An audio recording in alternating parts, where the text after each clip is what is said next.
are the fighters, the conquerors, survivors. Who is victorious and the glorious King of Kings? You gotta know we are. We are, we are, we are. Yeah. We are, we are, we are. Oh, yeah. I dedicate this to everyone with 116 tatted on their arm. If it ain't inked in your flesh, I know it's stitched in your heart. I see an army right in front of me, black, white, and Hispanic. Imagine it's all happened from rap. What's up, future citizens of Minorville? It's your boy Derek Minor, out here on this beautiful night in Middle Tennessee. I'm stupid excited to let y'all get this album. From all the people that I've let hear it, they've said it's been my best work to date. So I'm hoping that on September 10th when you download it or you go to your local bookstore that you'll love it. You've heard the singles, you've seen the artwork. Shout out to Invisible Creature for killing the game on the artwork. You've seen the videos, album's right around the corner, and I really just want to take this time to just really tell you, kind of give you a synopsis of what it's about. Imagine I took you to a city that there's no crying, there's no arguing, there's no fighting. Everybody's happy, everyone's excited, everyone is living the life that they want to live. Well, Minorville is not about that city.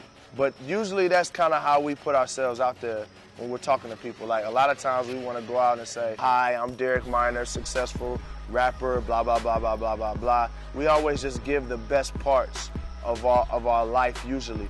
But when we connect with people, normally you start to see like, ah, man, well, maybe there's also other parts to this person's life. So with the Minorville album, what I want to do is I want it to be like a city. It's like you got the great parts of the city, like Nashville. I take you to the Grand Ole Opry. I take you on 2nd Street. You hear all these great musicians. But then, if I was to let you stay a little bit longer, you would start to see that, you know, our cities, they have layers and they have levels to them. I want this album to have layers and levels. I wanted you to celebrate with me. I wanted you to cry with me. I wanted you to be angry with me about stuff. I want you to laugh with me. It's very diverse, not just content-wise, but also sonically. Sonically, what I did with this album was the things that you loved about Dying to Live, I scrapped away all of the stuff that we hated, that I personally hated about it, and I uploaded a better version of it. So you're gonna get more of that organic feel. You're gonna get more of that passion that everybody knows me for as an artist, Derek Minor. So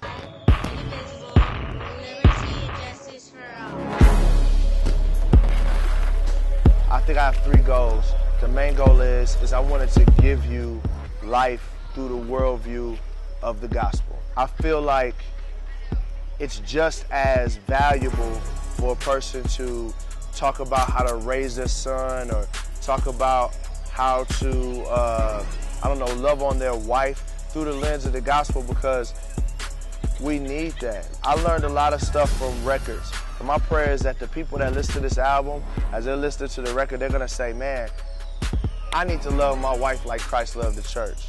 Or, man, I want to raise my kid, and I want to be a father that's there for my child. I want to see people that feel like they're unashamed to go preach Jesus. Like, I wanted a versatile album. I want to bring you into my world in a sense. Jesus is the biggest piece of my world. There's no way that that was going to be left off the album. I wanted to stretch my music content-wise, as far as, like, there's a lot of topics that kind of, I think, become dead horses. And what I want to do is approach different topics from different angles. And I also wanted to maybe say things that may be taboo, or not even taboo, but maybe that we don't think to talk about. Like, the goal is not to make a controversial album, but just to make an album that's real and it connects with everyday people. And that's Christian, non-Christian, that's everybody. I wanted to be able to find a common ground and say, let's come to the table and let's talk about it. So this is really my conversational piece. Also, sonically, I wanted to stretch the music. You could be putting out the same album over and over again, or, you know, look at trends and see what's happening in the world and say, okay, well, I need to make my radio hit. I need to make my CCM hit. I need to make my urban radio hit. I need to make my banger for shows. Really, with this album, I really just wanted to just make good music and just make us an album. And if the radio picks it up, so be it.